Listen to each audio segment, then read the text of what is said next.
For those in the path of the fire, these past few months have been an attempt to recover not just financially but mentally, but we found some are still struggling to rise from the ashes.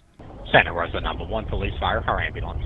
Yes, my house is on fire from inside the car. It's on stilts from inside the carport. All I see is dense smoke. I don't see anything but smoke. My parents live out there, and they just called us out saying that there's fire blazing all up and down their road, and they can't escape.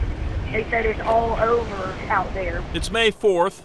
911 calls start to pour in as flames quickly consume rural Santa Rosa County. So it was up in here, and then it moved south, and of course it jumped the interstate in probably 3 or 4 different spots along here, and then of course it moved in this direction. The only thing that stopped that fire was Blackwater Bay. The fire, a controlled burn, now gone out of control due to some harsh, dry, windy conditions that would take the name 5 Mile Swamp Fire.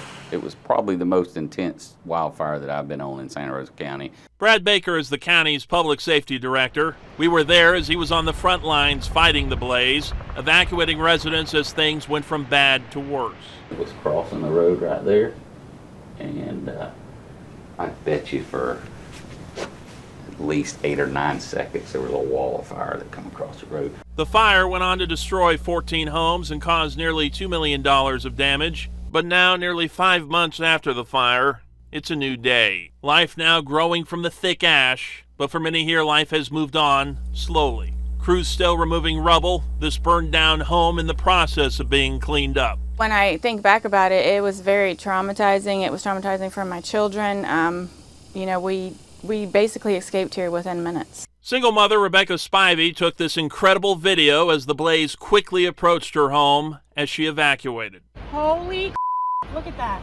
Not knowing if we were coming back to a home, not knowing if I was most worried about, pictures and things that you can't replace. Miraculously, her home was spared, the fire just inches away, destroying her backyard shed, which is now replaced. She also needed a new roof, but says between fighting with her insurance company for coverage and falling victim to a crooked contractor, she's out thousands of dollars, working a second job now to make ends meet.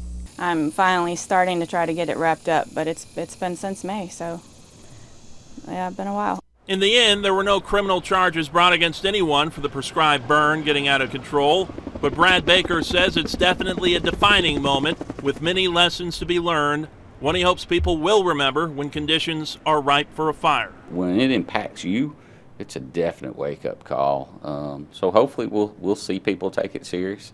However, we still see people burning stuff all the time. A new day with the same problems. In Santa Rosa County, Cor Snylander, Channel 3 News.